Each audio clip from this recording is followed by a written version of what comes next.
Let me show you how to be a good Bayesian. In this episode, I have the pleasure to sit down with Christoph Bamberg, a former LBS collaborator and now a brilliant researcher straddling cognitive science, health psychology, and data science. We dive into his work on appetite regulation and cognition, including a Bayesian meta-analysis of intermittent fasting and cognitive performance, what the data actually say, how effects vary, and why small, well-estimated effects can still matter for real people. We also talk about research design, prior choices, model checking, and the day-to-day realities of convincing collaborators to go Bayesian. If you care about bringing rigor to behavioral data without losing practical impact, this conversation is for you. This is Learning Bayesian Statistics, episode 143, recorded September 30, 2025. Let me show you how to be a good Bayesian. Change your predictions after taking information in. And if you're thinking I'll be less than amazing, let's adjust those expectations. What's a Bayesian? It's someone who cares about evidence. Welcome to Learning Bayesian Statistics, a podcast about Bayesian inference, the methods, the projects, and the people who make it possible. I'm your host, Alex Andorra. You can follow me on Twitter at Alex_Andorra, like the country. For any info about the show, learnbayesstats.com is the place to be. Show notes, becoming a corporate sponsor, unlocking Bayesian merch, supporting the show on Patreon, everything is in there. That's learnbayesstats.com. If you're interested in one-on-one mentorship, online courses, or statistical consulting, feel free to reach out and book a call at topmate.io/Alex_Andorra. See you around, folks, and best Bayesian wishes to you all. And if today's discussion sparked ideas for your business, well, our team at PyMC Labs can help bring them to life. Check us out at pymc-labs.com. Hello, my dear Bayesians. You remember that a few weeks ago I sent you a survey to tell me what you would like to hear if I were to ever make live cohorts to, well, learn with you and also teach them. Well, this is now happening. If you want to learn Bayesian stats live with me, now is the time, because I am excited to do that in partnership with Athletics, and I'm going to be one of their early collaborators on their live feature. And this is a company with which I share a focus on applied hands-on learning, especially through sports case studies, where Bayesian methods, of course, shine. And this partnership with Athletics means a few things, but first it means short, live, code-first workshops with recordings and GitHub repo included. Thanks to Athletics, that means pre-authenticated Google Cloud virtual machines, so you can model without setup friction and without environment problems. And that means sports analytics projects you can adapt to your team or your work, and of course an ongoing Q&A via my Learning Bayesian Statistics community. You will join the Discord with all the patrons if you are an alumni of the live cohorts.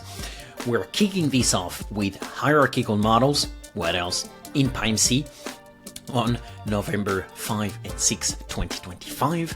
This will be 2 short sessions, 2 hours and a half, where you will build and interpret several working multi-level models with posterior checks and stakeholder-ready visuals. And you'll have, as I was saying, all the bells and whistles. I will put the links in the show notes for you to learn more and enroll if you want to. Of course, if you are a patron of the show, you have a 20% discount that I added in Patreon and the Discord, so make sure to paste the discount code at checkout. And I'm really looking forward to doing that first cohort and also to building more intensives if this pilot helps you deliver impact quickly. So please let me know in the comments, on LinkedIn, on Patreon, on Discord, wherever you can reach me. Please let me know what your favorite topics are and what you would like me to teach next time. I'm really looking forward to these. Thank you so much for being so excited about that, at least as excited as I am from what I've seen. So thank you so much for your support, and I can't wait to see you in this first cohort. And in the meantime, let's now dive into nutrition science with Christoph Bamberg. Christoph Bamberg, willkommen zur Learning Bayesian Statistics. Very nice. Thank you for the introduction. It's like the only German I have left. Like That's all you need. Nothing more. I was in Berlin the other day, and no, my German was coming back, but still, it was like it's still far in my memory. But it's interesting to see how the brain works. Where like it's still somewhere in my brain. I can understand fairly decently. The issue is talking is way harder as all the time. I mean, I could try my French now, but I don't think that's necessary on the podcast. Yeah, I will be nice to you and won't make you do the show in French. That's better. That's great. That's actually kinder on the listeners too. So probably. I'm super happy to have you back. I mean, not back on the show. It feels like you're back on the show because like people may not remember it or know it, but you were actually part of the LBS staff when you were still a graduate student, I think. And so it's been a few years now, but yeah, so you were helping out. I think you were one of the first person helping me out, like making the episodes work better. You were in charge of all the marketing stuff that I'm very bad at. You were doing a lot of the stuff under the hood that people don't see that go into making a podcast happen. So again, thank you so much for all the work you've done. And all the listeners, like if you know Christoph or connect with him on LinkedIn, send him a message thanking him for his service to the LBS community. And you were even a patron of the show, and I think that's how we met. And how you started helping me out. So that's really fun. Now to have you as a guest on the show, that's like long overdue. And also you're doing a bunch of fun stuff now. You just finished your PhD. So we're going to talk about all of the research you're doing. But yeah, maybe first, give us your origin story. What are you doing nowadays? And how did you end up working on that? I also want to say it's fun to be on this side of the podcast now. And it is overdue, but I just wanted to wait until the scientific articles where I was using Bayesian statistics actually were published, and that sometimes just takes a lot of time. And now that's done. So I think now is a good time to be here. My origin story. Well, it kind of meandered a little bit. So I actually started with philosophy and economics in my bachelor degree. Then I got more interested in the brain and the reasons why we behave how we behave. So I studied cognitive science as a master degree. And there in my master thesis, I did research on intermittent fasting and how it affects our social behavior and the brain, so with EEG. And that topic just stuck with me, but I wanted to see it more from a health perspective. And that's why in my PhD, I then went more into health psychology. And there I again looked at intermittent fasting, how it affects our concentration, so cognitive performance, which is very important on daily tasks, but also to stay healthy, to make good decisions and so on. And also how it affects mood and sleep and those variables. And now I finished the PhD and also kind of finished with this topic. And I'm looking more at self-regulation and how or why we sometimes fail to follow our dietary goals, and how we can help people to stick with their dietary goals despite the tempting environment that we live in. And recently, or soon, actually, I will also start working as more as a data scientist, I guess, like a clinical data scientist at a big mental health clinic in Germany. In addition to continuing with the team here at the University of Salzburg, where I did my PhD. Yeah, I think that's it. So many things to talk about. Long list. Yeah. Well, first, before we do that, you said you were using Bayesian stats in your papers even, so you're a living proof that it is possible, folks, first. And second, do you remember what first drew you to Bayesian statistics and computational modeling in general? Yeah. Funny that you say that I'm living proof that it's possible, because sometimes it was a bit of a struggle also with my co-authors to kind of convince them that it's worthwhile. Because in psychology, unfortunately, it's not that common yet in many fields. But a colleague from the University of Auckland, David Moreau, with whom I published an article as part of my PhD, he recommended the statistical rethinking from Richard McElreath. Basically, in my first few weeks of the PhD, and then I started reading it. I think the first edition, watched the video lectures, then I got the second edition, watched the video lectures again, because I feel like it's good to come back to this book, because it's just very dense and very fun to read. And that's really my foundation for Bayesian statistics, I would say. And then I think, through the podcast, I also got to know the work of Andrew Gellerman, Aki Veteri, and who was the other author on regression and other stories? I think it's Jessica Hallman you're talking about. Yeah. And also read that book, and this is kind of the foundation of my Bayesian skills. Yeah. Damn, pretty solid foundations. Especially the podcast part, I would say. This is a very solid source of information you've got here, Christoph. I think I would say from listening and working on the podcast, I mostly took away more, less the practical things, but more kind of the behind the scenes, kind of how people shared their struggles with Bayesian statistics and kind of the perspective on it. I think, that was good to listen to those conversations to kind of get an idea of that. Yeah, which I think is difficult in a book to transport this. Yeah, for sure. Yeah. It's also why I'm making the podcast. So I wasn't fishing for compliments. That was a joke, but I definitely take the compliment. No, really. I mean, I think I started listening, at the beginning of my PhD, when all of this was still quite new.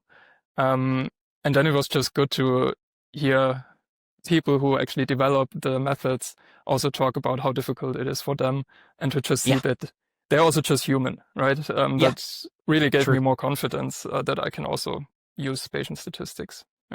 Yeah, that's a good point. Yeah, that's also why I love doing that. Is that you often feel alone and lost when you start learning something, or even like just when you model. Like modeling is an inherently hard endeavor. And especially Bayesian modeling, because a lot of the things are not working out of the box. That's kind of the idea. And so you have to customize everything, and that can be very intimidating. And so I think having people who are regarded as expert come on the show and saying that, no, I struggle too. It's just I'm more advanced on the learning curve than you are, but the struggle is still here. Don't worry. So this is very important, I think. And talking of struggles, do you remember actually what were the main obstacles you were encountering when talking with your co-authors, or even people now who, I'm guessing, are asking you, what is that whole Bayesian stats about? Maybe even reviewers. What was the kind of obstacles you had and that you apparently successfully overcame? That's a good question. Well, regarding the reviewers, I must say I expected more obstacles. but Mhm. I think the Cool. problem there is that in health psychology, there are just not many people using Bayesian statistics. So I also didn't get many comments regarding my methods, unfortunately, I would say. So I kind of had to go to colleagues and so on to make sure that a second pair of eye also looked at my Bayesian methods. Yeah, so that maybe is a small side remark. The main obstacles, well, yeah, with my co-authors, it just seems like more work, and it oftentimes on the first glance, it leads to the same results. And then if that's the case, like if the coefficient in the regression model, frequentist or Bayesian, is more or less the same, why would you then put the extra work in? Yeah, I think that was difficult to explain to my co-authors, that it just happens to be the case that the frequentist model also works, but the Bayesian one is actually better and kind of encompasses the frequentist results as well, right? Yeah, and with my colleagues, so in my team, I'm more or less the only one who's really enthusiastically using Bayesian statistics. Some of my colleagues use it because the frequentist models fail, because we use complex multi-level models. And yeah, there I think the struggle is kind of with the priors for some reason. So somehow some of my colleagues and also people I talk to are kind of, stuck with this part, and kind of figuring out how to find reasonable priors. Even though I would say in the beginning that's not even so important, I would say, from my experience, right? Yeah. But Yeah. No, for sure. Like, it is funny that it's often something people overthink. Yeah. And over-engineer at the beginning because it's not that important. And I mean, if it were, actually, I think if it were, frequentist models wouldn't work that well out of the box most of the time. That's true. Yeah. Because, like, most of the time these priors are really stupid because they're completely wide and they allow for really, really weird results a priori. And they still work very well most of the time. So if priors were that important, everybody would be using Bayes actually. So, that's true. So yeah, like, so basically from what you're saying, I hear that,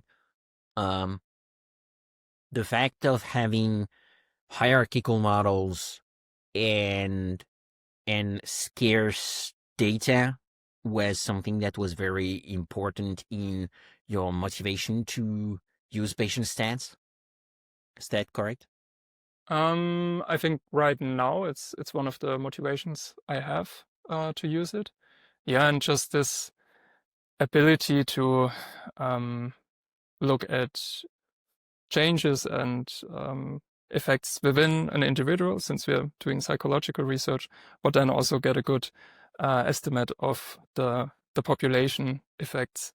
I think Bayesian statistics is just quite nice for that, especially for the kind of individual level predictions. I really like it because, I mean, if you use frequentist statistics, at some point you would need to bootstrap anyways, and then you might as well start with Bayesian statistics, right? Yeah, no, for sure. I'm curious actually, which technical stack are you personally using when you're working on your models, and Sorry, and also you cut out for a second there. Oh yeah, okay. Could you repeat the question? Yeah, no, for sure. I'm curious actually, which technical stack you're personally using when you're modeling for your papers and your studies, and also which technical stack do you see your colleagues pick up most of the time and with which they have the best relationship as beginners, and why? So my workflow is usually depending on the data, but if I need to do a lot of pre-processing, like with the cognitive tasks that I'm using, where I get data per trial and I need to aggregate that somehow, then I usually use Python, and just kind of the standard Python libraries to pre-process it, and then put it into a nice data frame. And then I switched to R. I don't know whether that's a little bit hacky, but it works well.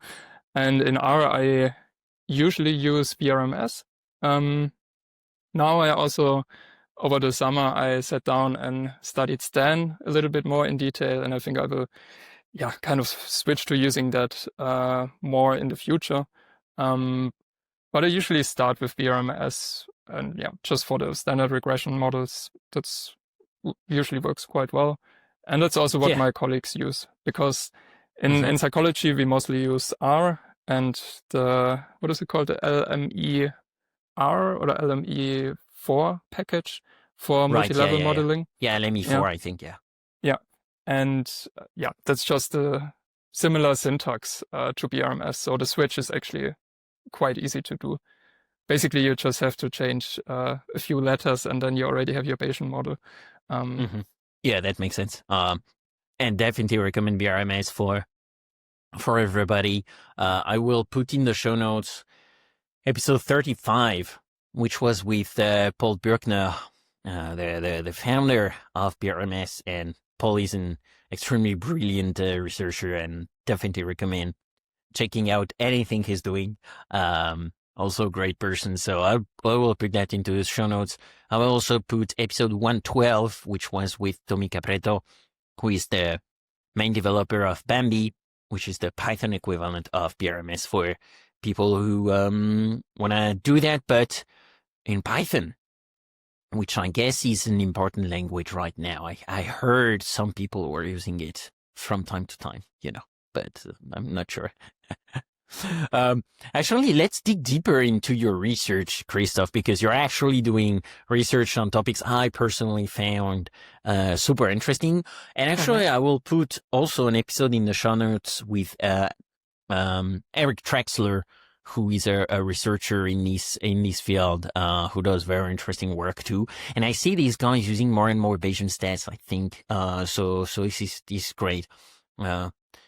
This definitely warranted, because they usually have experiments with like 10 to 30 people. So you definitely want to use Bayesian stat with low sample sizes. So you work a lot on appetite and appetite regulation, and how, I don't know if you work a lot on also the interaction with exercise, but I don't know you work a lot with the interaction with the psychology. So you had a recent paper about appetite that looks at how dietary claims affect cognition. So can you talk about the study, what motivated it, and what the main findings were? I really like this study because it's just fun to talk about this one. So the motivation was, maybe this saying that breakfast is the most important meal of the day, right? Like basically everyone knows it. And usually we would say, that's based on the wisdom of our grandparents or something like this, right? But actually it's just an advertisement from 1917, I think, invented by a colleague of Kellogg's. So the Kellogg, the creator and inventor of the breakfast cereal, just to convince people that they need to eat more breakfast and buy his cereals. And when I found this out, I just found it very interesting, because I think this advertisement actually affected a lot of people and kind of their behavior and their beliefs. And I just wanted to see whether, this can also be found experimentally, and not just in their beliefs, but also in their performance, right? So the actual ability to concentrate. And so what we did there was, it was in collaboration with Anne Ruffs from the Maastricht University in the Netherlands. And what we did was we had half of the participants start the experiment when they were fasted. So they didn't eat for 16 hours. The other half had their regular breakfast and lunch. And then we split those two groups again, so that we have 4 different groups. And in the group that fasted, half of the participants who were fasted they read a statement saying that fasting is good for concentration because it increases your seeking behavior, and that's important on a lot of cognitive tasks. So kind of framed as a scientific finding. Yeah. And the other half read a statement that fasting is bad for concentration because you're distracted by your hunger, and then you can't perform so well. And then in the satiated group, so those that ate, half of them had the statement that being full gives you energy so you can concentrate, or that being full takes energy to digest and then you can't concentrate. And then everyone did the same psychological task, the Simon task, where you have to press either one button or the other one, depending on where colorful squares are on the screen. And it's a little bit challenging because you have to inhibit your initial response based on the location, but focus on the color. And so you need to concentrate on that. And what we found was an interaction between the two manipulations, such that if you're hungry and you expect to perform better, the performance was actually objectively better than if you were hungry and you expected to perform worse. And the same in the group that was full. Yeah? So if you were full and you expected to perform better, you were better. If you were full and you thought you would perform worse, you also performed worse. And yeah, I just find this amazing that you can show this. The effects were very small, right? So in general, participants were quite good at this task and the effects were small. But I still find it interesting that comparing the groups, it was visible like this. Yeah. Yeah, so it speaks to the power of the brain mainly here, right? So it's really the framing you gave to the participants really had an impact, albeit small, on the cognitive performances they had. Is that a correct interpretation on my end? Yeah, exactly. Kind of like a placebo effect. Yeah. Right. Yeah. Yeah. Yeah, that's fascinating. Yeah. And so, yeah, there are two roads I'd like to explore here. First, what do you make of that? Like, what are the implications of this research, especially in psychology, and now that you're going to work in a clinical environment, which implications does it have, if any?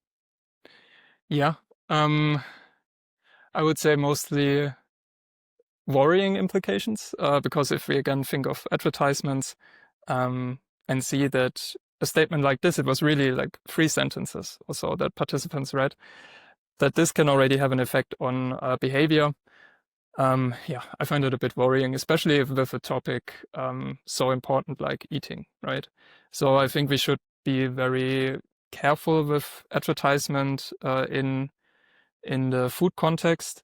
And also I think it can also be leveraged in a positive way. So imagine you recommend someone to do intermittent fasting for health reasons. If you frame it positively, then maybe just this positive framing already has a positive effect on the individual as well. So I think it can be helpful in the therapeutic and in the health recommendation context as well. Yeah, that makes a ton of sense. I actually have I have to listen to an episode of a podcast that I listen to all the time, which is called Econ Talk. And this week, the episode is about eating with intelligence. And the guest is someone named Julia Bellos. And I know at the end of the episode, they talk about exactly these public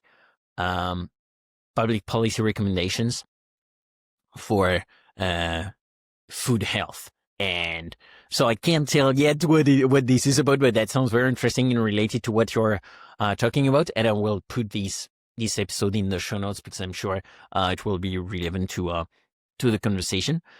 But something I'm curious about here is also, what does the model look like for these kind of experiments? What the technical road now? Let's take that one and talk about that.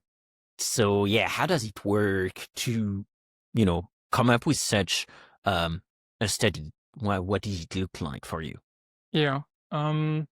So in the end, we just used Bayes factors to compare the 4 groups with an interaction model.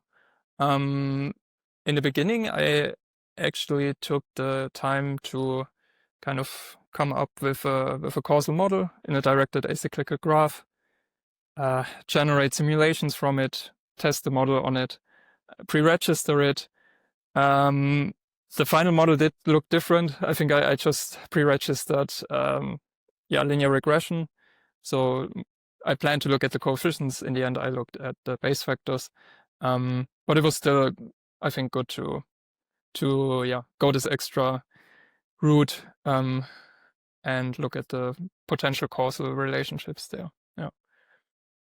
Wow, okay, this is amazing. This is like, yeah, you used, I can see you really do your homework and listen, at least listen to the show and read Richard McElrath, because this is using all the latest best practices. So yeah, kudos on that. That's amazing. Can you walk listeners actually through your workflow here? Especially, what does it look like to come up with the causal DAG? Which tools and packages did you use for that? And also the analysis then that you had in mind before even looking at the data. I think that part is often not talked about enough. And so I think having an illustration of these for people is going to be super interesting. And also, we definitely need to put links to your paper. And if you have a GitHub repo of all the analyses, put that in the show notes. Yeah, I will make sure to do that. So I'm actually recently thinking again more about this workflow that I first heard about from Richard McElrath, and then I also read the books by Judea Pearl on DAGs. But yeah, basically what we did was, so it was a relatively simple experiment, right? Like 4 conditions, just 1 measurement. So I didn't use DAGity or any other packages to come up with the DAG and then to so to say analyze it. I just did it on the paper basically, and then for the simulation I just tried to translate the relationships into functions and then come up with reasonable values. And then also kind of did a sensitivity analysis, checking the values, whether that actually makes sense. And then just ran a linear regression with an interaction term on the simulated data to see whether it can recover the starting parameters well. And when I was happy with this, I pre-registered that. In the end, I only changed how I presented the results with the Bayes factors, but the model was the same, right? Like it was still a interaction term, but Bayes factors are just more understood, I think, in psychology. So it was kind of easier to communicate the findings to the audience with that. But I think now, if we want to talk about this, what I would add 1 step before, right? So because I just came up with the DAG based on my intuition and reading the literature, but kind of a more recent topic is also the concepts that we use and how precise they are, right? Because if we use imprecise concepts in our directed acyclical graphs, what we get out is not that helpful, right? So if my concept of, let's say, craving, which is very important in eating behavior, if that is not clear, and that's the main outcome that I look at, then we kind of have a problem, right? So thinking more about the concepts, I think that's something where health psychology and maybe research in general should go more, and kind of going back to the theories that we base our DAGs on, right? I feel like sometimes, or at least I am sometimes, a little bit too fast, kind of reading the literature and then coming up with the DAG, maybe revising the DAG, but the the single elements, I don't think enough about that, I think. Kind of taking the time to really think about, okay, what does this edge actually mean in the graph? Yeah, I think that's an important next step. Yeah, I'm actually very curious about how you go through the DAG process. So this is something also I'm using more and more in my own work. For people using Python, I find that using a combination of pgmpy and networkx is a very good way of coming up with the DAG and coding it up in Python, having it up in your Jupyter notebook. So yeah, this is something I'm doing more and more now that I'm going through the Causal AI course from Robert Ness. I will link to this episode. That was episode 137. I will link to that one too. And I will actually make a demo of a causal inference workflow in the Python and Bayesian framework when at some point in one of the live cohort courses that I'm starting to set up. I know it's a popular topic, so yeah, I'm developing content around that, but yeah, I can vouch for that workflow in Python. That's usually very useful. And the way I come up with the DAG is usually the same as you. Once I have my literature review done, then I come up with the first DAG, and then depending on how well I know the domain, I speak with domain experts, which is what I'm guessing you've done. How does it work for you in these cases? Yeah. I mean, to some extent, I guess I am a domain expert in the topics that I look at, right? But I want to formalize this more. For example, now in my work, I also work a lot with asking people about their craving. Yeah, because actual food intake is difficult to measure, right? Because maybe you actually want to snack something, but there's no snack available. Then we don't know this, but it's still relevant. So we ask them about their craving. And every time I talk with other researchers on this topic, they have a different definition of craving, right? But we kind of all do research on it, and we all say, okay, emotions are related to craving, stress is related to craving, but it's a different kind of craving. And so it would be nice to formally map kind of the different definitions that are out there. There's a nice framework called Decentralized Construct Taxonomy by Kjell Peters and probably some co-authors, where you can then kind of specify your definition, how to measure the construct with this definition, and then you upload it, and then it's visible and you can link to it. And I think that's quite helpful in psychology. So I would kind of have this round of asking other experts to properly define their constructs like this before I use it then in my DAG, and then I could link to this specific definition in my DAG, and I think with that it would be much more precise and easier to replicate. So I think that would be ideal. Hopefully I will make this possible in my next studies. Yeah. That sounds indeed super helpful. Feel free to add links to the show notes about that, by the way. And so you also have a preprint. You told me for a Bayesian meta-analysis on the effects of intermittent fasting on cognitive performance, and this is a very interesting topic that I've read a bit about, and so what can you tell us about that, and what are the takeaways for listeners? I'm quite happy I could do this study. It was the first study I started as my PhD and the last one to be published, because meta-analyses are just quite a lot of work. This was in collaboration with David Moreau from the University of Auckland in New Zealand. And we basically, I think we scanned 17,000 experimental studies that looked at some kind of fasting. It might be skipping breakfast, it might be intermittent fasting, fasting for 24, 48 hours, so very long fasting sessions as well.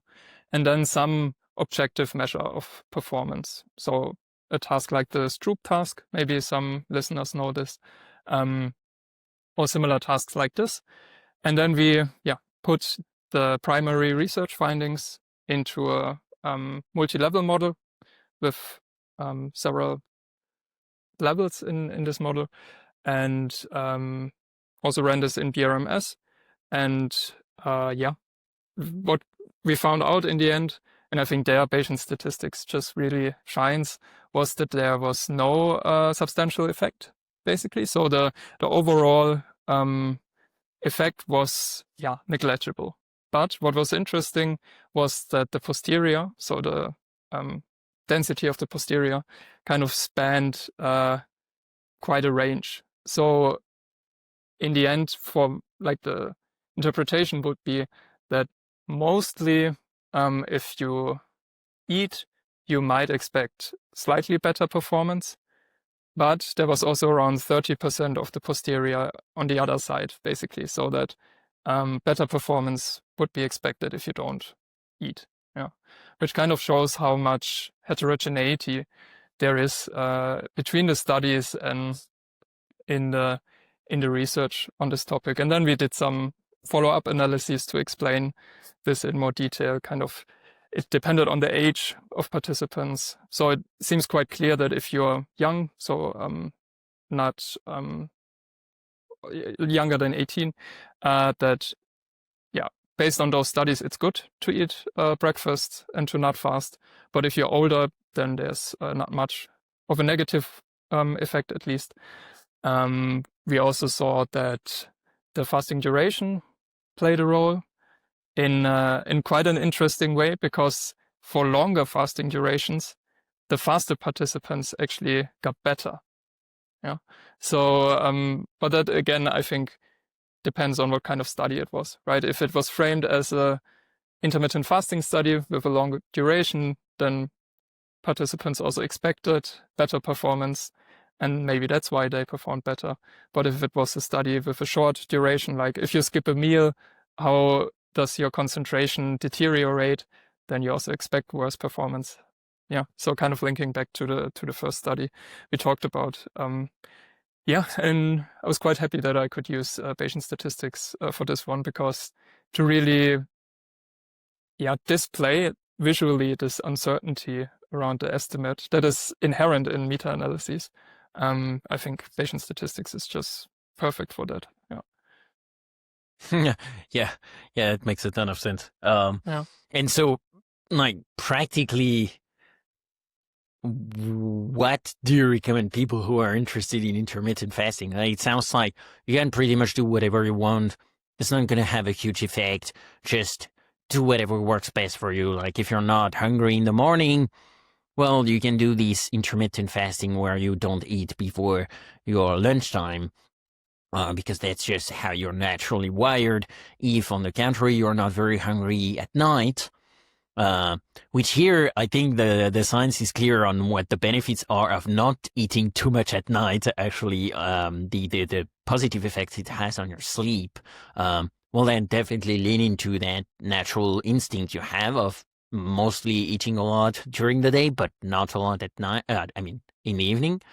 So yeah, like, what do you usually say in a clinical context, or in your studies? Yeah, so we actually did find this effect of the time of day. So if the fasting was later in the day, then the performance got worse. So kind of in line with what we already know. Well, I can't make any proper recommendations, right, since I'm not a healthcare professional. But basically, I think if you are an adult who's in general healthy, I would say try it out and be open about the results. And I don't think it would hurt, because what we found was that on average, there was no effect, and that can be, again, positive and negative. It can mean maybe you don't get much of a benefit for your concentration, but also your concentration doesn't get much worse, right? So if you're doing fasting for health reasons, where there's also good evidence for this, then at least you don't have to worry much about worse cognitive performance. And again, that's the average, right? So yeah, you have to see for yourself what feels good and what makes sense for you. Yeah. So that's cool, because that means, like, basically, all these claims about, like, the magic magic healing power of fasting, or the fact that it's really bad, especially if you do it in the morning and skip breakfast. Well, most of that is overblown, and, like, you can mostly lean into your natural instinct, and your body is actually really good at regulating its own appetite. Basically, I think that's one of the takeaways here. Absolutely. And also from my personal experience, because I'm doing intermittent fasting, so I'm skipping breakfast. And what I found was that I'm just more in tune with my natural hunger rhythm, I would call it. So I think just for that, it's already good to try it out, and then, to get a better feeling of when you actually need to eat and when not. Yeah, it's a very good point, because it's the same for me, actually. Like, I've always been told to eat mostly in the morning, and then not too much at night. So the not too much at night part is actually relevant, but the morning part, not really. If you care about science, and so, yeah, like, naturally, so me naturally in the morning, I'm not hungry. I'll just get coffee, and then I'll get hungry for lunchtime, actually. And that's not, like, I'm not forcing myself to do that. It's just super natural. It's actually way harder for me to eat in the morning than not. So, like, yeah, it turns out I'm just doing intermittent fasting, but it's just, like, naturally doing that, but without feeling guilty because I'm not eating breakfast. So that, I think that's the most important part here. What's definitely harder for me is at night not eating too much for dinner, because I do care a lot about sleep, and that's something I'm optimizing a lot, because when you have an intellectual job, sleeping well is, like, I'd say the most important thing you should care about. And so I'm trying to optimize a lot for that. But that's very hard for me, because in the evenings, I have a lot of cravings and I want to eat a lot. And so that's just my natural way of doing things. So this is hard. I don't know if you're going to do some studies about that, but if you do let me know, because I'll be interested in it. Yeah, I actually recently finished a daily diary study where we also looked at this. So we asked college students or university students to report when they were having snacks, when they were craving, how stressed they were, and whether they were in a bad or in a good mood.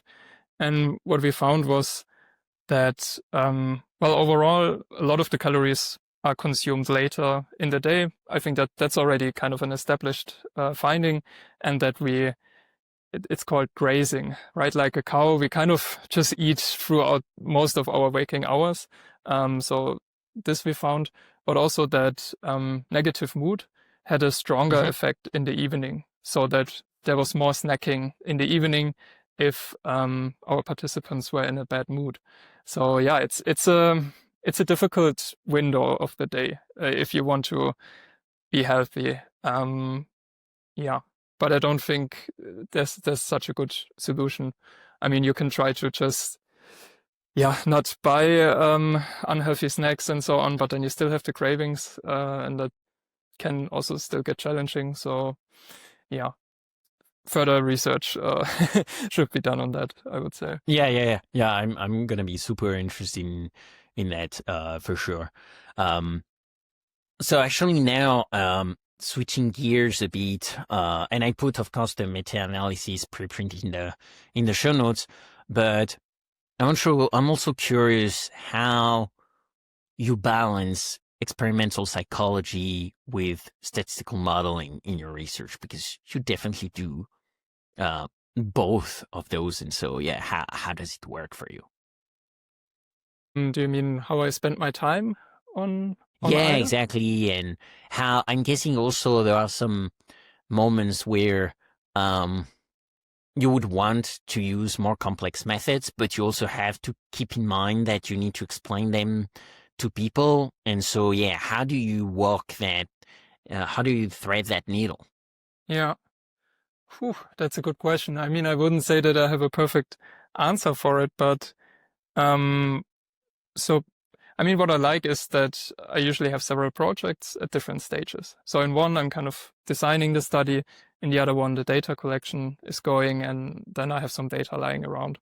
So based on that, I can always kind of do everything at the same time, which is nice.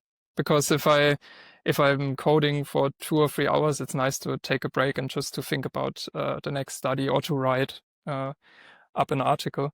So that's good. But yeah, I think ideally the experimentation and the statistics, they should be quite well linked, right? So that I use statistical models that make sense for the research design that I have, and that I design my study in a way that I can actually get the data to answer an interesting question. Yeah, so I think that's the challenge if you're a researcher, that you have to wear many hats and also link the things very well together.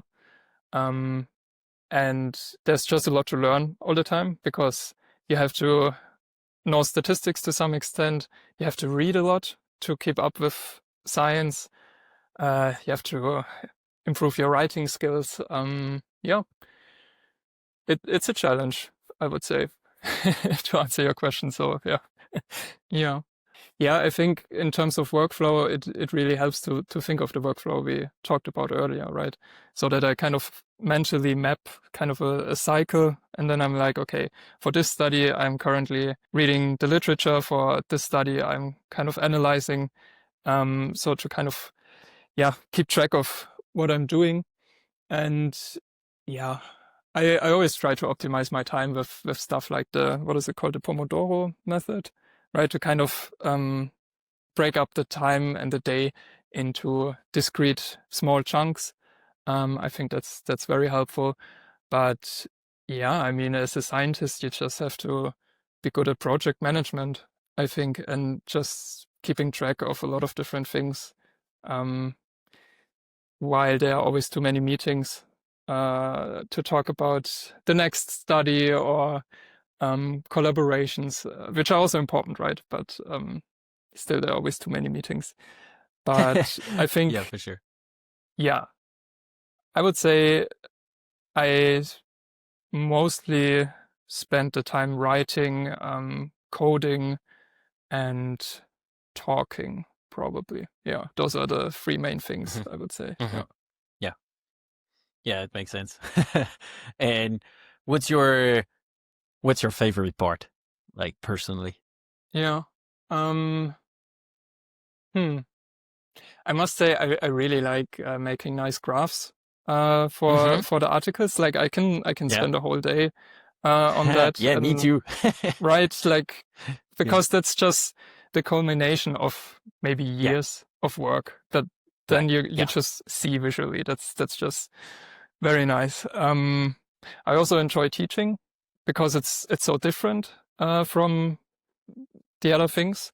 But it's still very related. So if I taught some classes on basic research methods and introduction to statistics, and that just helped me actually understand research on a much deeper level, right? I think once you teach something, you just understand it better yourself.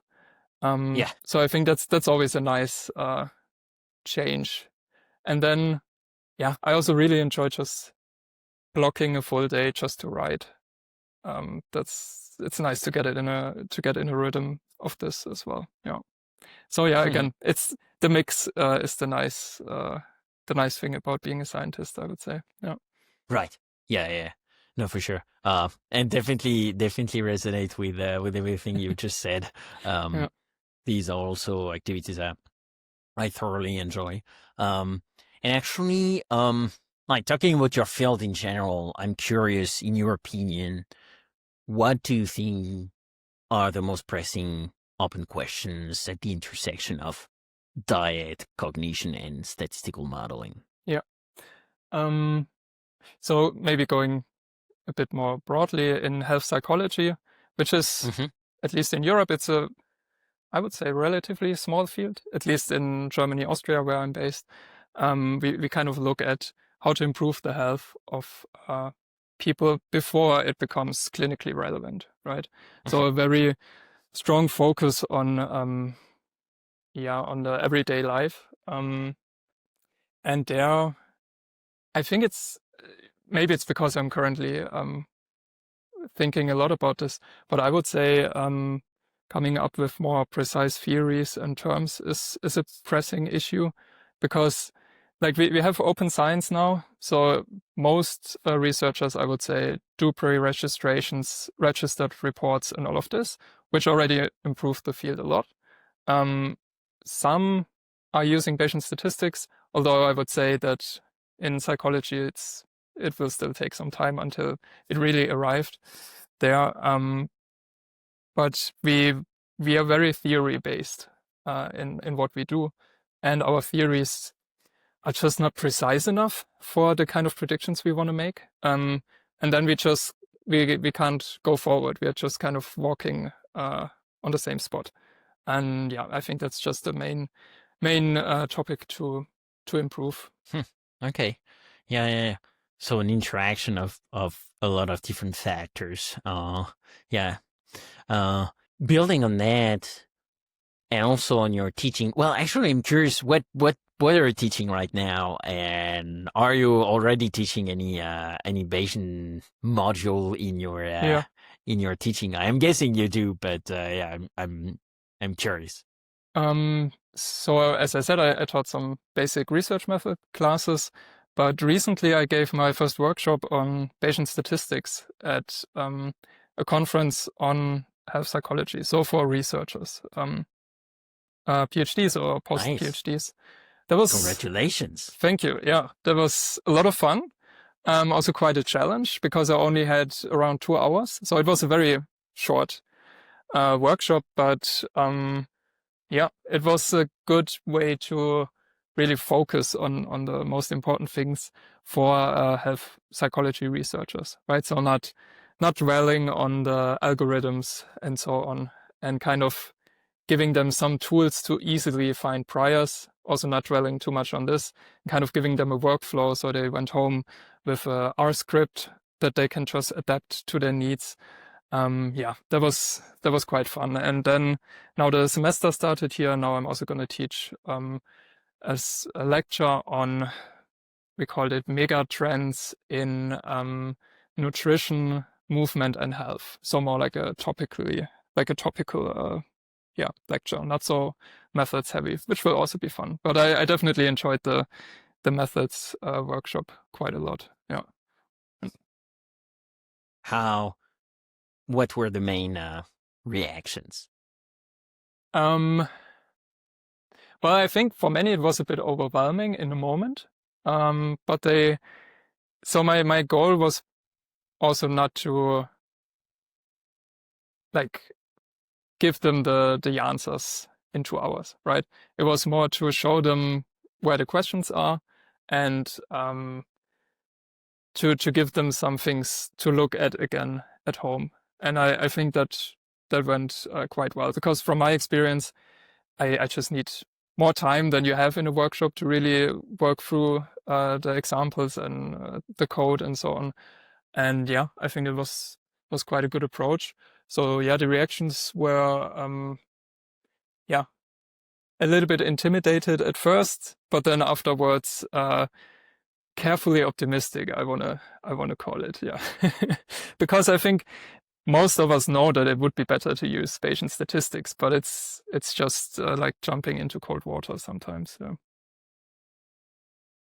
Yeah, and the incentives are not really here, right? So Like, Yeah. why would you take so much time to learn some new method where you're not especially going to be rewarded by it, except for in the long term having maybe better results, more accurate, more precise, and or more reproducible? But that's something that's very much down the road. And so in the meantime, you still have to learn the methods. It takes time, and it takes time out of you writing and publishing papers, which is what researchers care most about. But I'm curious also were there any main themes in the things that people, like in the questions people had for you during and after the workshop? Yeah, so again, one thing were priors, that they were unsure how Yeah, of course. to set them. But I think For we managed to cover that quite well.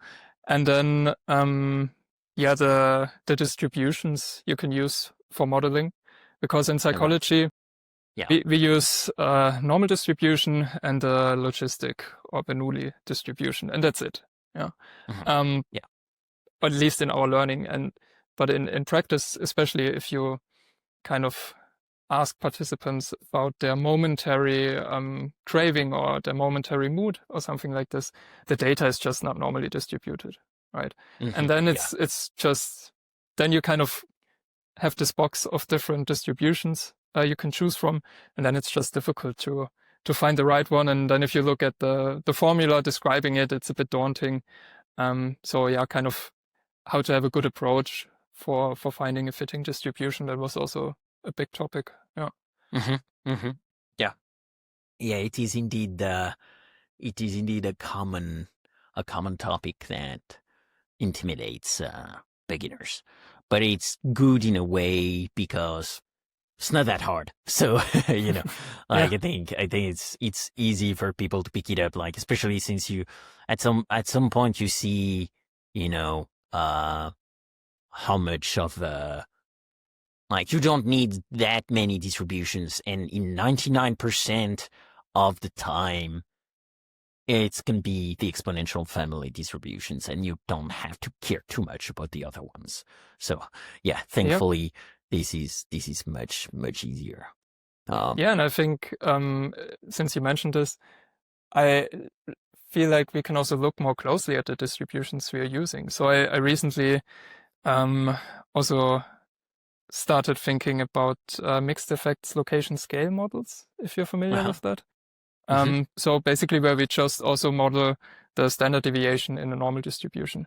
And it's just in a Bayesian framework, it's such a small tweak, right? You just basically add one link function and one linear model, and that's it. Yeah. But it gives you so much more, right? And just kind of really thinking about the distribution and what you can do with it already can get you very far before you have to look for some very strange and complex distribution that not many people are using. Yeah, exactly. That's indeed very, very interesting, and feel free to add any links to that in the show notes for listeners.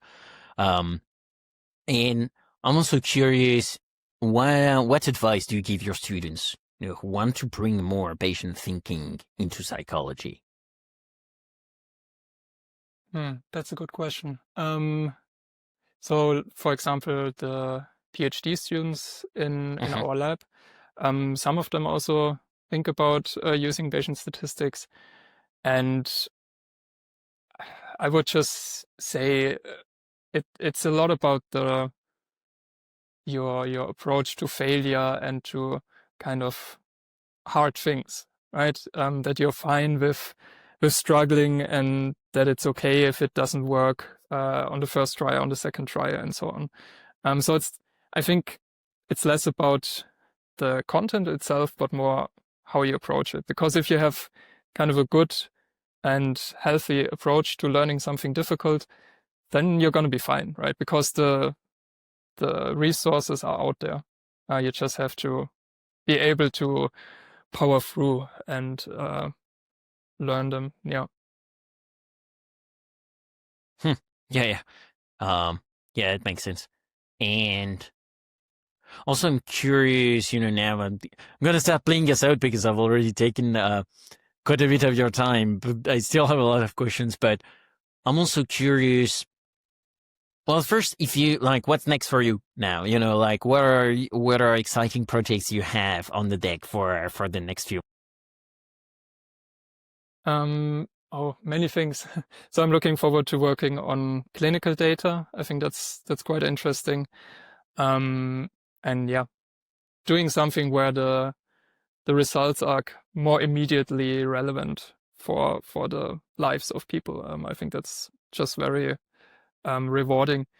And then there's a big kind of data set of people in the city where I'm living that was collected, 10,000 individuals, and I will soon get access to that.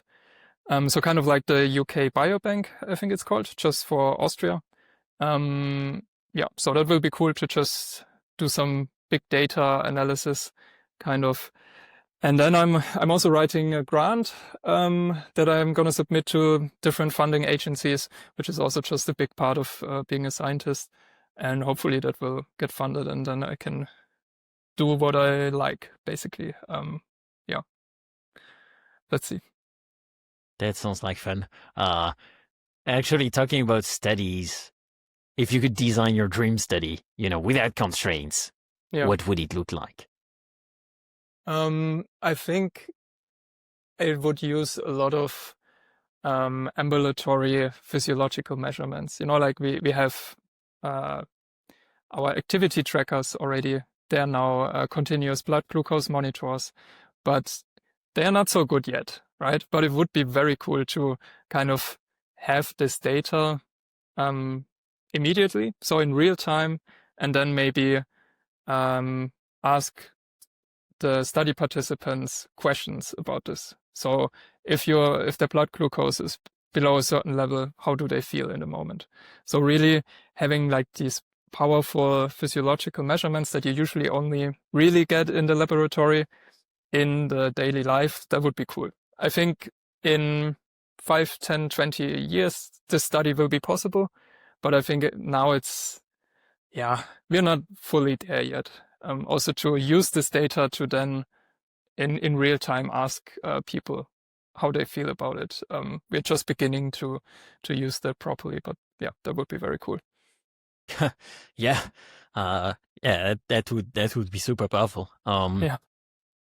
Awesome. Well, Christoph, before I ask you the last two questions, is there anything I forgot to ask you or failed to mention that you would like to talk about?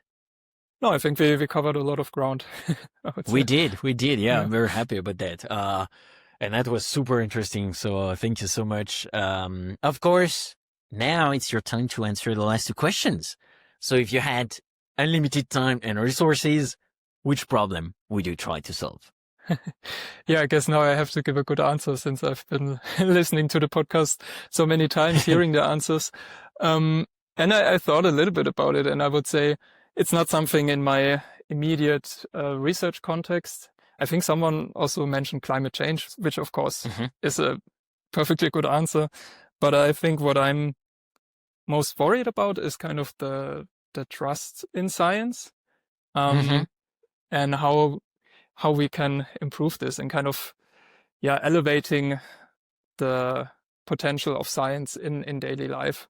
Because I think it just starts very early with our high school education, but then it also goes into politics, how scientists can work with politicians together. Because there are many smart people out there who have very good answers to the problems we have, but people don't listen enough to them. And scientists are also not very good at communicating this to the public sometimes. Yeah, so it would just take so many different changes that it would require a lot of time and resources to really have this nice link between science and people. So yeah, and I think with this we would also do a lot of work for climate change or against climate change, right? But yeah, I don't have an answer how to solve this, but I think it's a big problem that should be addressed more. Yeah. Yeah. No, completely agree. That was one of my answers actually to that question. So yeah, I can only agree with you. Yeah. And I do think it will have a lot of, you know, domino effect basically, because it's a meta question where it's how people think about topics, not only the topics themselves. And so that's why I think it's so important. Yeah, exactly.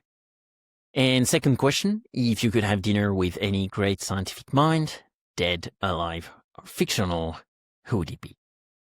Yeah, I think there I would have to say Bertrand Russell. Yeah. Yeah, because I think he would be a very interesting, charismatic, and fascinating person to talk to. And what I like about him is, so he, revolutionized set theory and mathematical theories and philosophy, so like very complex topics. But then he also wrote a book about how to be happy and how to not be unhappy, right?